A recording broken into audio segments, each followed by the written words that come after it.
Grinders, grandads. Obi-Wan Kenobi has officially come to an end.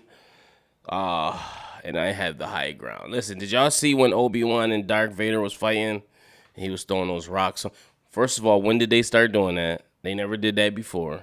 I'm here for it, but damn, they make fools powerful now all of a sudden. Like, I never seen this happening, especially in A New Hope. That boring ass lightsaber battle we got from Obi-Wan and Darth Vader. How do y'all like the New Hope? I'm sorry, like, I know it's the originals. They need to redo them over. How do y'all like that crap? How? How? Like, obviously from a story standpoint, but just from action, it's horrible. It's bad. It's old. And people who always talk about in these nitpicks about Obi-Wan, when if you look at the original Star, so many like cringeworthy little things happen inside this universe in the first three films. Y'all gotta stop this, man. It's living in nostalgia. Now I get it. The last three ones that came out were horrible. Even as for modern standards, they were horrible. But stop giving the prequels so much slack, because the prequels ultimately relate back to Obi-Wan. They're closer to this Obi-Wan story than those original ones are. You know what I'm saying? Because all this happened beforehand. Anyway, let's get into my thoughts about it. I didn't do an episode by episode count because I want to wait till it was all done. And you know I'm gonna rate it at the end. I use microphones as my rating system. So Obi-Wan Kenobi started, and initially I was like, listen, I like what they're doing with it. Obi-Wan's a hermit. It's pretty much what I thought. He's in solidarity, however you say it, and he's just, you know, he's keeping his force power down, and he's just doing what he got to do to survive. He's keeping his head low, and it sucks because think about how they came from. The Jedi were thriving people. They lived on this rich, I ain't gonna say rich, but they lived in this great planet in Coruscant. They lived great lives. Cars were flying around. Everything was, they were doing all right, you know, and they bust their ass, especially during the Clone Wars. And then all of a sudden, you just see all that go to waste, and everything they work for is just automatically gone. You know, they're getting wiped out. And we see that these Inquisitors are coming around, and it's another Jedi that's close by, and he recognizes Obi-Wan, and Obi-Wan's like, no. But we see that eventually he winds up getting brought back, because every time you're down, they bring you back in because Layla gets kidnapped, and that's the premise of the show. Now, that's what I did not know what was going to go on. I didn't know she was going to be a real plot device throughout the show, but I welcomed it. I thought the character who played her, she had points where she got real annoying, but for the most part, I think she embodied who Princess Leia was as a young. I could see Princess Leia acting like that. And it makes sense that she sent the message to Obi-Wan because she knew who he was now. Like, at first, we was like, how the fuck does she know who Obi-Wan Kenobi is? But she did a mission with him, so she must have remembered that. It's crazy because soon after this is over, I watched that distress call she sent Obi-Wan Kenobi back on Tatooine when he was talking to Luke. I don't agree. I think he should have trained Luke. But anyway, they got a Rava was coming around. She was from the Inquisitors, and from the gate, I liked her character. I liked the fact they had a person of color, female that was a lead, who was force sensitive, who was a bad guy. I just liked it. I knew it was something more to her, more than meets the eye, because it was just like, yo, how are you? You once were a Jedi. Why are you doing this now? But I see, just playing. I just recently got the video game. The Star Wars, the Fallen Jedis, or the whatever it's called with Cal, and I see the Inquisitors in there as I'm fighting them, and I'm just like, okay, I get this. And I hope they bring Cal. I hope they make Cal a real life addition, because obviously they got the character to play him.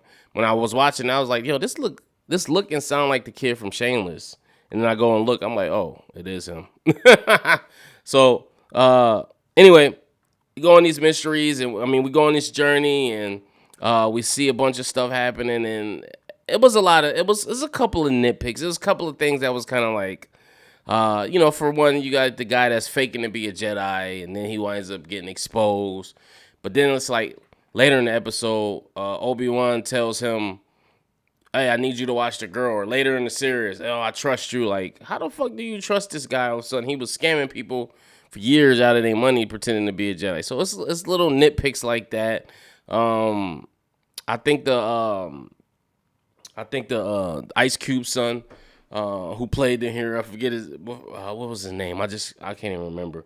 Him, the other lady that wound up getting killed in a corridor when they were fighting. I think she was. These are good, great assisting characters. Because they did have double agents who work with the Empire, but who were really fighting for the freedom fighters. So I welcomed that. I thought that was pretty dope. That's how a lot of things got done. Aside from that, I like the interactions between Vader and Obi-Wan. I think that they did it well, because it was kind of like they never mentioned that these two fought before. You wouldn't think they fought before until Mustafar, when they were fighting. You didn't know or think that they had interactions in between or before that or after that, or and once again, Obi-Wan leaves him alive, and it's just like, yo, why not just finish the job? You were obviously winning. You got your strength back. So I had a little gripe with that. I think Obi-Wan should have finished the job there. I mean, obviously we know why, because that's not how it played out. But I'm just speaking as a logical standpoint. Why when you lead it, this is like probably the most dangerous person on Earth, and you leave him alive. I like how they did the background, like the scenes they were in, like the cities, how they did it. That end shot at the end when Vader is talking to Palpatine, and they pan out, and he's sitting there, and all you see is red behind him, and he's just sitting in his chair pouting, kind of mad. That was sick. When him and Obi-Wan are fighting with the lightsaber battle in the desert, and they pan out, and you just see the lights. It was kind of reminiscent of the Mustafar battle, but this was fucking sick, and he buries Obi-Wan with all that fight scene was sick.